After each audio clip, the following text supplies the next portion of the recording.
భజే శ్రీచక్రమధ్యస్థాం దక్షిణోత్తరయోః సదా శ్యామావార్తాళి సంసేవ్యాం భవానీం లలితాంబికాం. కుండలి కుమారి కుటిలే చండి చరాచర సవిత్రి చాముండే గుణిని గుహారణి గుహ్యే గురుమూర్తే త్వాం నమామి కామాక్షి. గురుమూర్తే త్వాం నమామి కామాక్షి. జయ జయ జగదంబ శివే జయ జయ కామాక్షి. జయ జయాద్రిసుతే జయ జయ మహేశ దయితే జయ జయ చిద్గగన కౌముదీధారే.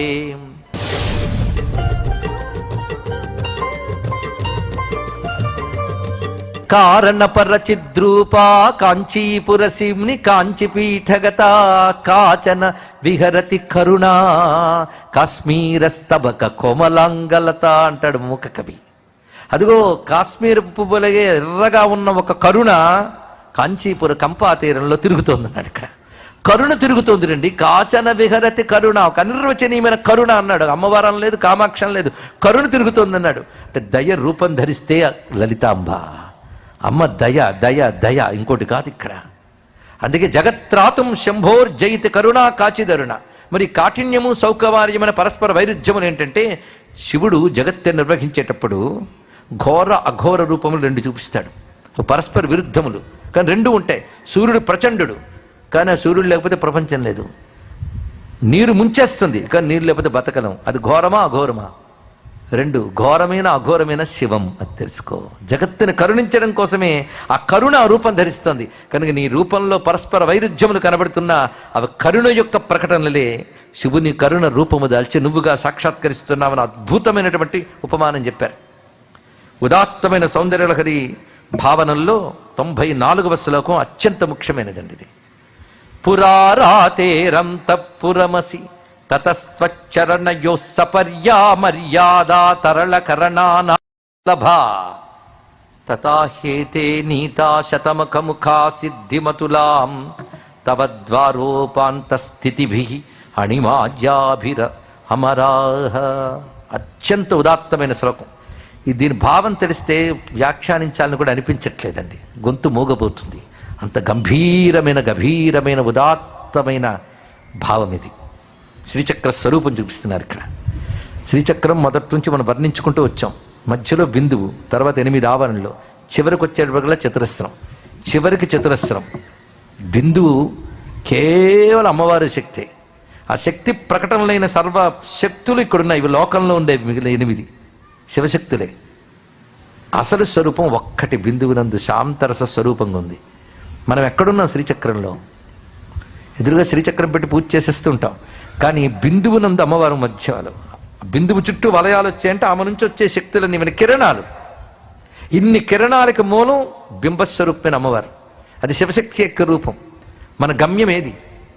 కిరణాలతో ఆడుకోవడం కాదు. ఈ కిరణాలు అమ్మ కిరణాలను ఆరాధిస్తూ, ఆ కిరణాలను ఆరాధించు అంటే సృష్టిలో వస్తున్న శక్తులన్నీ కిరణాలు. ఇవి అమ్మ కిరణాలు. అమ్మ శక్తులను ఆరాధిస్తూ క్రమంగా కిరణాలకు మూలమైన చరణాలను చేరుకోవాలి ఇక్కడ. అది పరమార్థం. అయితే అంతదాకా ఎవరైనా వెళుతున్నారండి? అమ్మ ఆరాధన చేయగా ఏవో మహిమలు వచ్చే, సిద్ధులు వచ్చాయి అని అక్కడ ఆగిపోతున్నారు. ఇంత చేస్తే మహిమలు గుమ్మం దగ్గర ఉన్నవి. గుమ్మం దగ్గర ఉన్నాయి ఆవిడికి, లోపల ఆవిడుంది. లోపల దాకా వెళ్ళలేం. ఎందుకంటే ఒక మహారాజున్నాడు, చక్రవర్తి. చక్రవర్తి అంతఃపురం. నువ్వు పురారాతే అంతఃపురం.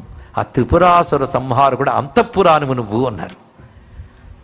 అంతఃపురంలోకి ఎవరైనా వెళ్ళగలరండి? బిచ్చగాడు వచ్చి అమ్మా బిచ్చం అంటాడు ఒక కోట ముందు నిలబడి. అంతఃపురంలో ఉన్న మహారాణి రాదు. తన దగ్గర ఉన్న పరిచారకులకి బిచ్చమిచ్చి పంపిస్తుంది.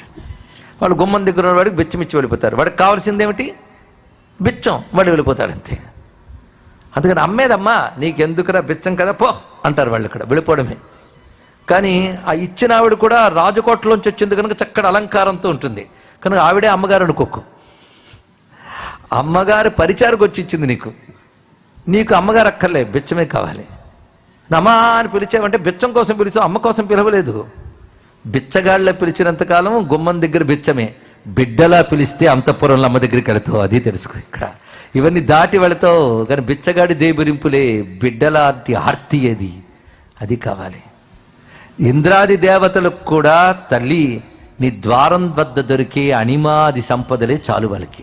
అందుకే అణిమ, మహిమ, గరిమ ప్రథమ రేఖ, తర్వాత ముద్రాశక్తులు, బ్రాహ్మీ శక్తులు, ఇవే మొదటి ఆవరణలో. మొదటి ఆవరణలో అణిమ, మహిమ సిద్ధులు వచ్చేస్తేనే ఆహా ఓహో అని పెద్ద గొప్పగా అనుకుంటాం. ఇంకా లోపల ఒక్కొక్క ఆవరణలో ఎన్నెన్ని సిద్ధులు ఉన్నాయో. బిందువు దగ్గరకు వచ్చినప్పుడు పరమసిద్ధి. వాళ్ళు ఈ మధ్యలో వచ్చే చిన్న చిన్న సిద్ధులు చూసి ఆగిపోరు, వాడితో తృప్తి పడరు, అమ్మ పాదపద్మాలు చేరాలని మాత్రం పెడతారు.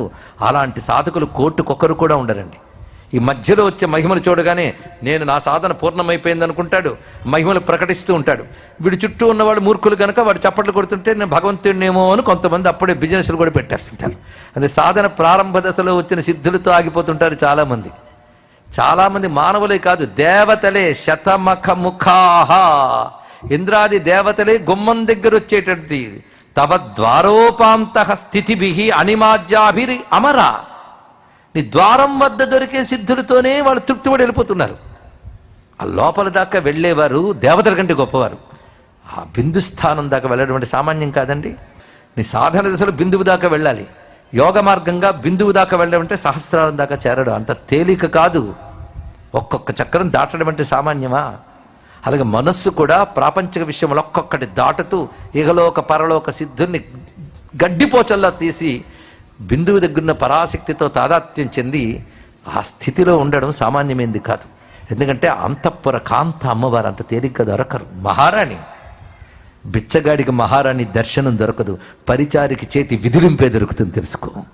కనుక కోరికలతో దేబిరించే వాళ్ళందరికీ అమ్మ కింద ఉన్న పరిచారకుల్లో ఎవరో ఒకరు విసిరి పడేస్తారు. అది పడి తృప్తిగా వాడు వెళ్ళిపోతాడంతే. అమ్మా అని ఏడిచే పిల్లాడిని మాత్రం వీళ్ళు వెళ్ళి అమ్మా అతను బిచ్చమక్కర్లేదుట అమ్మ అమ్మ అని ఏడుస్తున్నాడంటే అప్పుడు వాళ్ళ చేతైనా తెప్పించుకుంటుంది, అమ్మ వచ్చేనా ఎత్తుకుంటుంది, బిడ్డలా తన ఒళ్ళో పెట్టుకుంటుందండి. ఇది కావాలి ఈ రహస్యం. అందుకే త్రిపురాసుర సంహారకుడి యొక్క అంతఃపురం అన్నారు. అంటే అగ్నిమండల, సూర్యమండల, చంద్రమండలం త్రిపురములు భేదించిన తర్వాత ఉండే కేవల బ్రాహ్మీ స్థితి అని చెప్పడమే అడుగడుగున పురమథన అని చెప్పడంలో ఉన్నటువంటి భావం. చిక్కంత త్రిపురాలతోనే జ్ఞాత, జ్ఞానము, జ్ఞేయము, ఇవి త్రిపురములు. సృష్టిలో త్రిపుటి ఉంటుంది. తెలుసుకునేవాడు, తెలియబడేది, తెలివి. ప్రతిదీ మూడే. సృష్టిలో సంబంధములన్నీ మూడే. మీరు గమనించండి. ఉపాసకుడు, ఉపాసన, ఉపాస్యము, పొందువాడు, పొందునది, పొందే విధానం, మూడే. ఈ మూడు ఉన్నంతకాలం ప్రపంచం. మూడు ఐక్యమైపోయి ఒకటే మిగిలాలి. అసలు ఆ ఒకటే మూడింట్లో ఉంది. ఆ తెలివి కలిగితే ఒకటే మిగులుతుంది. ఇది ఒక సూత్రం. అందుకే మూడింట్లో ఒకటే ఉందని తెలిస్తే త్రివిక్రమత్వం. మూడు విడివిడిగా చూడకుండా ఒకటిగా గమనిస్తే త్రిపురాసుర సంహారం. మూడు ఒకటైనప్పుడు కలిగే ఆనందం, మోక్షం త్రిపుర సుందరీ తత్వం. ఇది రహస్యం. త్రివిక్రమ త్రిపురాసుర సంహార త్రిపుర సుందరీ తత్వములు. అందుకే అడుగడుగున పురమథన, త్రిపురహర అనే శబ్దానికి కారణం ఇది. ఇంత చెప్తున్నాడు ఇక్కడ.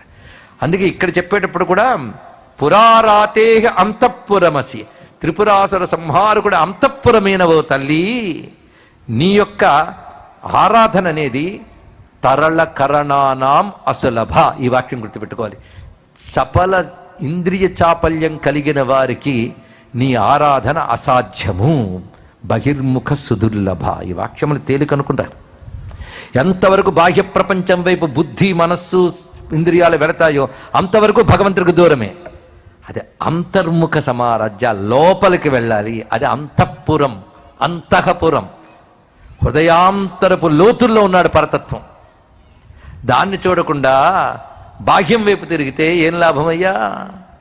అందుకే అంతఃస్థితం శివం అనవీక్ష, లోపలున్న శివుడిని విడిచిపెట్టి బయట తిరుగుతూ ఉంటే ఏం లభిస్తుంది అంటారు ఇక్కడ. కానీ అంతఃపురం, అంతర్ముఖుడు కావాలి. అది విడిచిపెట్టి బాహ్య ప్రపంచపు సుఖములే ప్రధానం అనుకుంటూ వాటి కోసం ఉపాసనలు, జపాలు, సిద్ధులు, డాంబికాలు, ఆడంబరాలు, మహిమా ప్రకటనలు. వీళ్ళ పని ఏమిటంటే గుమ్మం దగ్గర నుంచి వెళ్ళిపోయి బిచ్చగాళ్ల వంటి పని. అందుకే అమ్మవారి ఆరాధనలో గొప్ప వాక్యం అన్నారు భగవత్పాద వారు, తరళ కరణానాం అసులభ. గొప్ప మాట అండి. తరళ అంటే చపలత్వం, కరణం అంటే ఇంద్రియాలు. చపలేంద్రియములకు అసులభ, సులభముగా దొరకదు. ఇది బాగా గుర్తుపెట్టుకోవాలి. అది అమ్మవారి యొక్క తత్వం. ఇంద్రియ నిగ్రహం కలిగిన వారు మాత్రమే అంతర్ముఖులు కాగలరు. అంతర్ముఖులైన వారికి మాత్రమే పరతత్వం తెలియబడుతున్నది, బహిర్ముఖులకి తెలియబడదు అన్న అత్యద్భుతమైన భావాన్ని చెప్తూ ఇందాక చెప్పేటప్పుడు 6 కరణములతో ఉన్న 9 వెళ్ళిపోతుందని చెప్పాడు. అందులో నిమజ్జనం కావాలి అంటే 6 కరణాలు నిగ్రహించి లోపలికి తీసుకుని వెళ్ళగలగాలండి. ఇక్కడ అంత తేలిక అండి అమ్మ దర్శనం అంటే. అందుకే బిందు స్థానం పొందడం అంత తేలిక కాదు. ఆ మధ్యలో వచ్చే సిద్ధులతో తృప్తి పడిపోయి గొప్పగా నువ్వు భావిస్తావు. నిన్ను గొప్పవాడిని చుట్టూ 10 మంది కీర్తిస్తారు. అదే సిద్ధులు అనుకుంటూ నువ్వు ఆగిపోతావు అక్కడ. కానీ ఉత్తమ సాధకుడు మాత్రం దాన్ని దాటి సాగిపోతాడు. అందుకే నిజమైన సిద్ధపురుషులు మహిమలు ప్రకటించరు. వాళ్ళ సమీపంకి వెళ్తే మహిమలు జరుగుతాయి, కానీ మహిమలు ప్రకటించిన వారి ఉద్దేశం కాదు. ఒకసారి చంద్రశేఖరేంద్ర శాస్త్రి స్వామి వారి వద్దకు వెళ్ళి, మా పిల్లాడు మూగవాడండి, మాటలు రావన్నట్టు.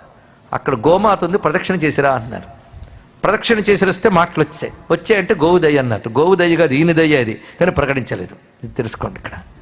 అలాగే ఒకప్పుడు ఒకరు, మేము ఫలానా ఊరికెళ్ళి ఫలానా బాబాజీ గారి దగ్గరికి వెళ్ళి వచ్చామండి, ఆయన తన చేత్తో తయారు చేసిన విగ్రహాలు ఇవి, ఇలా అంటే అలా వచ్చేసాడు ఆ విగ్రహాలు.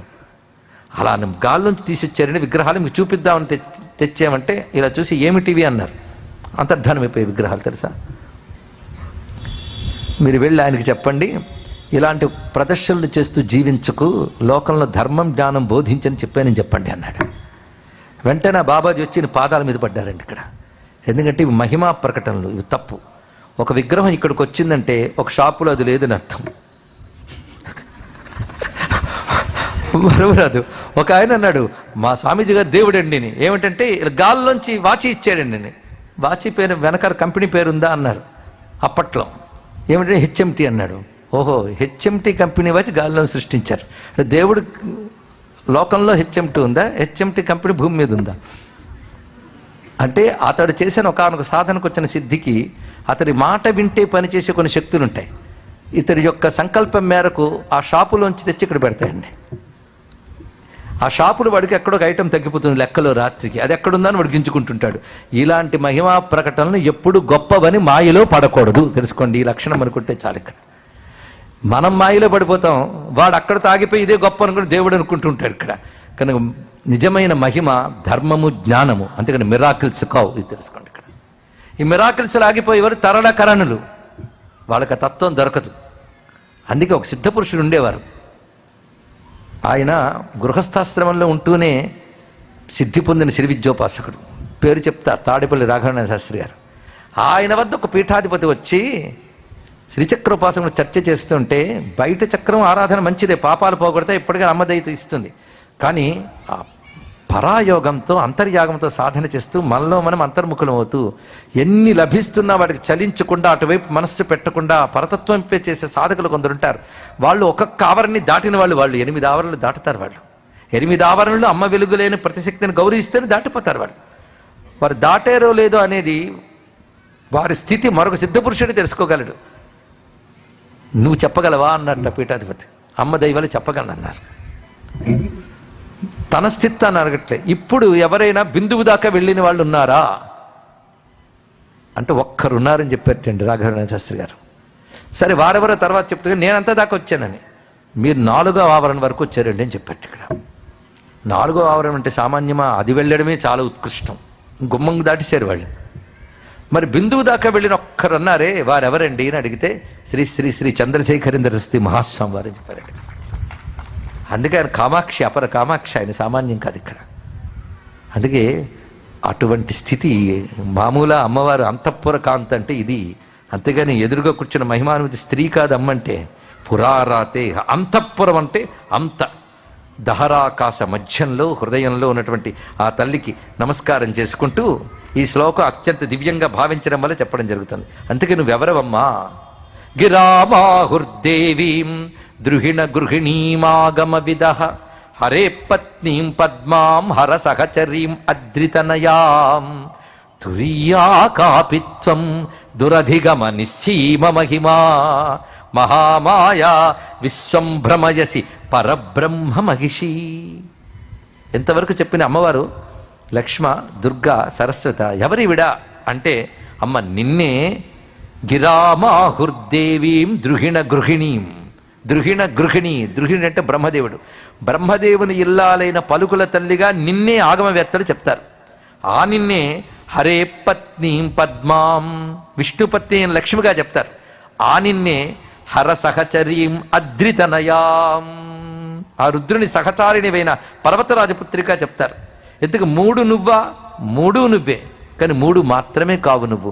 తురీయా కాపిత్వం, ఈ సృష్టి స్థితులకు అతీతమై జాగ్రత్త స్వప్న సుషుప్తులకు కూడా అతీతమైన తురీయా భూమికనందు ఉన్నటువంటి దురధిగమ నిస్సీమ మహిమ, హద్దులేని మహిమల కలిగిన తల్లివి. మహామాయవై విశ్వాన్ని నడుపుతూ ఉంటావు నువ్వు. నీ స్వరూపము పరబ్రహ్మ మహిషి, పరబ్రహ్మ యొక్క పట్టపురాణివి. హిందూ ధర్మంలో పరబ్రహ్మము ఒక్కడే, ఆయన శక్తి ఒక్కటే. ఆ పరబ్రహ్మము తన శక్తితో సృష్టి స్థితిలో చేసేటప్పుడు బ్రహ్మ విష్ణు రుద్రుడు అవుతున్నది. అప్పుడు ఆ శక్తి సరస్వతి లక్ష్మి పార్వతిగా ఉన్నది. కనుక ముగ్గురులో మనం ఎవరిని నమస్కరించినా ఆ పరబ్రహ్మమును ఆ శక్తిని నమస్కరిస్తున్నామని తెలుసుకోవాలి అని ఆ ప్రతిపాదన చేశారు. అందుకు లలితాంబికను స్తుతిస్తూ ముగురమ్మల మూలపుటమ్మ అన్నారు. ఇదే భావం కనకధారా స్తోత్రం చేస్తూ గిర్దేవతేతి గరుడధ్వజ సుందరీతి శాకంభరీతి శస్యేకర వల్లభేతి సృష్టిస్థితి ప్రళయకేలుషు సంస్థితాయై తస్యై నమస్త్రిభువనైక గురోస్తరుణ్యై. 6 ఏళ్ల శంకరులు ఏం చెప్పారో తాను పండిన వయస్సులో చెప్పిన, ఆయన పండిన వయస్సు అంటే 16 ఏళ్ళు 32 మధ్యలో రాశారు. ఇది అదే ఆయనకు పండిన వయస్సు. అప్పుడు కూడా అదే చెప్పారంటే 6 ఏళ్లకే పండిపోయిన వాడని మర్చిపోవద్దు. ఇక్కడ అదే భావం అక్కడ ప్రకటింపబడుతున్నది. కనకధారా స్తోత్రానికి శ్రీ విద్యకి సౌందర్యలహరికి ఒక సమతులనాత్మక పరిశీలన చేయాలంటే అదో ప్రవచనం మొత్తానికి. ఈ శ్లోకం ద్వారా దాన్ని కూడా మనం స్మరణలోకి తెచ్చుకుంటూ చివరిగా నీరాజనం. నీరాజనం అంటే 3 నీరాజనాలను చెప్పుకున్నాం, 2 నీరాజనాలు చెప్పిస్తాం, 3వ నీరాజనం ఆఖరి రోజున చెప్తామన్నాం. అది ఇవాళ వస్తుందండి. ఏమి నీరాజనం ఇచ్చాడు? మొదటి 2 నీరాజనాలు గుర్తున్నాయా? భవానిత్వం అని ఎవరు చేరుకుంటున్నారో వాళ్ళు బ్రహ్మేంద్రాదులు ఇచ్చే నీరాజనం పుచ్చుకుంటారంటాడు. అలాగే అనిమాది మయూఖములతో ప్రకాశించే నిన్ను అహం అని ఎవడైతే భావన చేసి ఆరాధిస్తాడో వాడు ప్రళయకాలపు అగ్ని ఇచ్చే నీరాజనాన్ని పొందుతున్నాడు అన్నారు. ప్రళయకాలపు అంటే జగత్తునంతటిని తగలబెట్టే అగ్ని, అది నీరాజనం ఇచ్చిందంటే వీడు జగత్తుతో పాటు తగలబడకుండా శాశ్వతమైన బ్రహ్మమునందు ఐక్యమవుతున్నాడు అని అర్థం. 2 నీరాజనాలు అయ్యాయి. ఇప్పుడు భక్తిపూర్వకమైన నీరాజనం, సౌందర్యలహరి నీరాజనం. అత్యద్భుతమైన ఒక శ్లోకం ఇస్తున్నారు చివరిగా.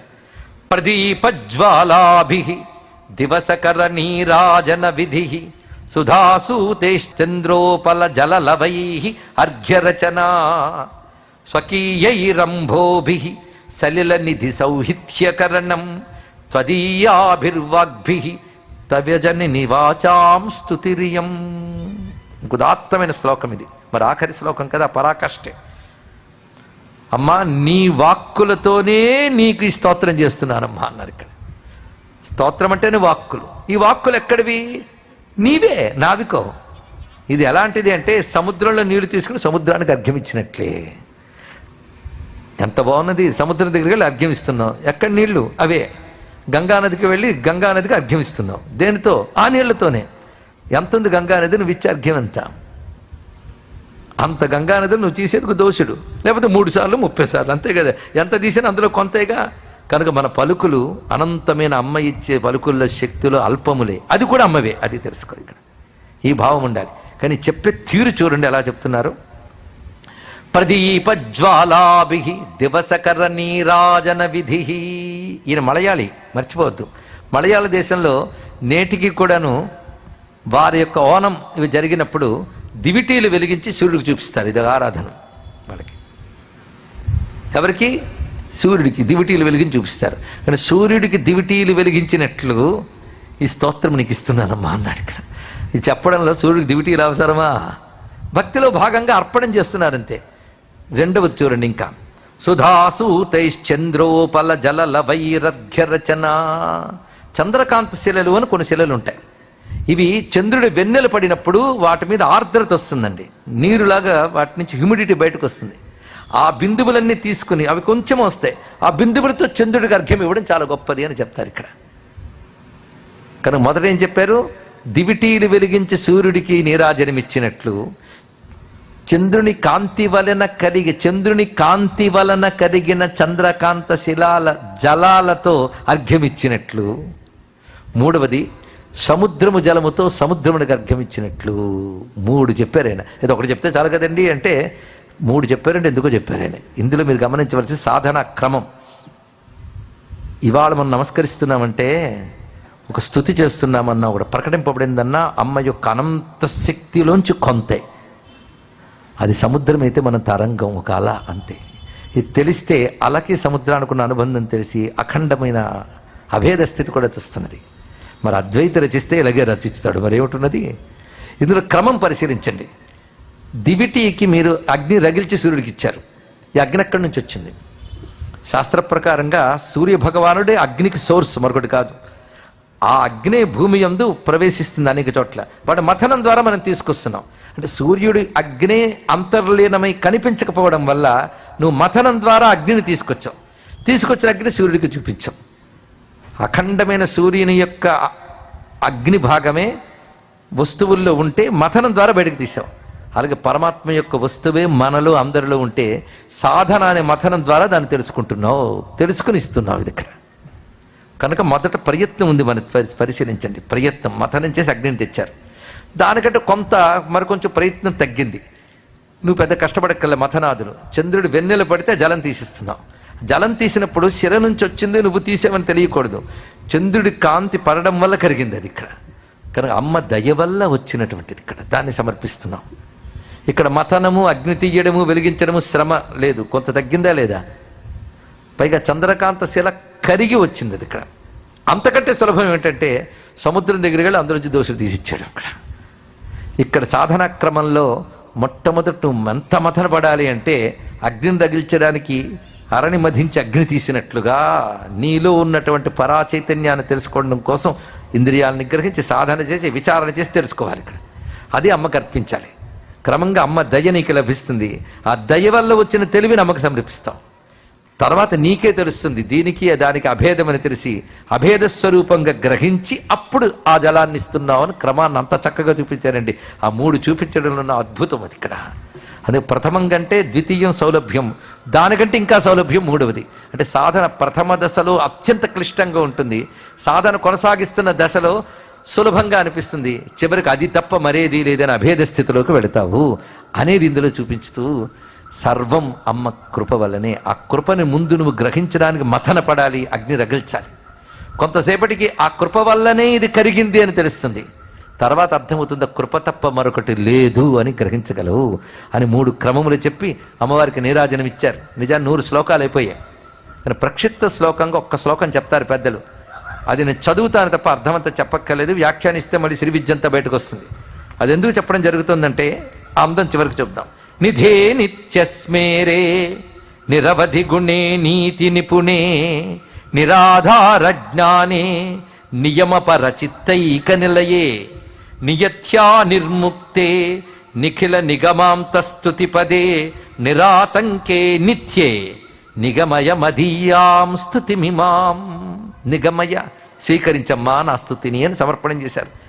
సంబోధనలు 15 ఉన్నాయి. నిధే నిత్యస్మేరే 15 నిత్యాలు అమ్మవారి యొక్క స్వరూపం. 15 నిత్యాలు కామేశ్వరి భగవాన్ ఇత్యాదులు. అందుకే నికారంతో 15 పెట్టారు ఆయన. అంతేకాదు పంచదశి అక్షరములు 15, వాటి యొక్క మంత్రరూపంలో శ్రీ సూక్తం రుక్కులు 15. అందుకే 15 సంబోధనలు. ఇందులో అమ్మ స్వరూపం అంతా ఉంది. అవి నిధి. నిధి అంటే సర్వము దేని యందుంటాయో అది నిధి. ఎప్పుడు నవ్వుతూ ఉంటుంది. నిత్యస్మేరే నిరవధి గుణే అనంత కళ్యాణ గుణములు కలిగినది. నీతి నిపుణే దేన్ని ఎలా నడపాలి ఎప్పటి వరకు నడపాలో తెలిసిన ఆవిడ నీతి నిపుణే. అయితే నిరాధార జ్ఞానే, ఆధార జ్ఞానం అంటే సౌపాధిక జ్ఞానం, ఉపాధుల్ని ఆశ్రయించుకున్న జ్ఞానం అంటే లౌకిక జ్ఞానం. నిరుపాధిక జ్ఞానము నిరాధార జ్ఞానం అంటే కేవల బ్రహ్మజ్ఞానం. నిరాధార జ్ఞానే నియమపర చిత్తైక నిలయే. ఎక్కడుంటుంది అమ్మవారంటే ఎవరు నియమంగా ఉపాసిస్తారో వాళ్ళ చిత్తంలో ఉంటుంది. నియమపర చిత్తైక నిలయే నియత్యా నిర్ముక్తే. ఇది ఇలాగే నడవాలి అనే దానిపై నియతి. అది లోకానికి వర్తిస్తుంది. తూర్పును సూర్యుడు ఇస్తాడు, అగ్ని వెలుగునిస్తుంది, నీరు దాహం తీరుస్తుంది. ఇది మీరు అతిక్రమించలేరు. కళ్ళు చూస్తాయి, కాళ్ళు నడుస్తాయి. తిప్పడానికి ట్రై చేయండి, కాళ్ళతో చూసి కాళ్ళతో నడవడం వల్ల కాదు. ఇది నియతి. ఈ నియతి దేనికి? లోకానికి. అమ్మవారికి ఏ నియతి లేదు, ఆవిడ్ని ఇలా ఉండి శాసించేదేదీ లేదు, ఆవిడ ఇష్టం. నియత్యా నిర్ముక్తే నిఖిల నిగమాంత స్థుతి పదే, సమస్త వేదాంతముల చేత స్తోత్రింపబడేది. ఏ ఆటంకములు అంటే ఆటంకములు ఆపదలు ఏమీ లేని తల్లి, నిత్యే శాశ్వతమైన తల్లి, నా స్థుతిని స్వీకరించమ్మా అంటూ 15 సంబోధనలతో మంత్రమేమైన శ్లోకాన్ని అందించారు ఆదిశంకర భగవత్పాలు వారు. సర్వం శ్రీ లలితా మహాత్రిపుర సుందరి పరాభట్టారిక శ్రీమద్ రాజరాజేశ్వరి పరదేవతార్పణమస్తు. స్వామి బోధానంద గోసేవ ఆశ్రమం, సైథాపూర్. జ్యోతిష్యం, వాస్తుశాస్త్రం మన పూర్వీకులు మనకిచ్చిన వరం. దుర్గాదేవి, కాలభైరవ ఉపాసనతో వాక్సిద్ధి పొందిన శ్రీ శ్రీ బోధానందగిరి స్వామివారు మీకు ఎలాంటి సమస్యలున్నా, వాటిలో ముఖ్యంగా ధన నష్టం, ఆరోగ్య నష్టం, భార్యాభర్తల మధ్య గొడవలు, ప్రేమించుకున్న వారు దూరం అవడం, ఎన్ని సంబంధాలు వచ్చినా పెళ్లి ముడి పడకపోవడం, రోడ్డు ప్రమాదాలు, అప్పుల బాధలు, వ్యవసాయంలో నష్టాలు, పెద్దల మాట పిల్లలు వినకపోవడం, ఆరోగ్య శాంతి, గృహశాంతి, మనశ్శాంతి లేకపోవడం, ఇలాంటి సమస్యలు ఉన్నట్లయితే ఒక్కసారి స్వామీజీని కలవండి. మీ సమస్యలకు తగిన పరిష్కారాన్ని పొందండి. అంతేకాక అన్ని రకాల వ్యాధులకు గోపంచకవ్య మరియు మూలికా వైద్యం చేయబడును. నమ్మకంతో రండి, ఆయురారోగ్యాలతో వర్ధిల్లండి. మా అడ్రస్ స్వామి బోధానంద గోసేవ ఆశ్రమం, సైథాపూర్, వీరభద్రస్వామి గుడి దగ్గర, యాదగిరిగుట్ట. సంప్రదించవలసిన నెంబర్ 9849213754 మరియు 9618034138.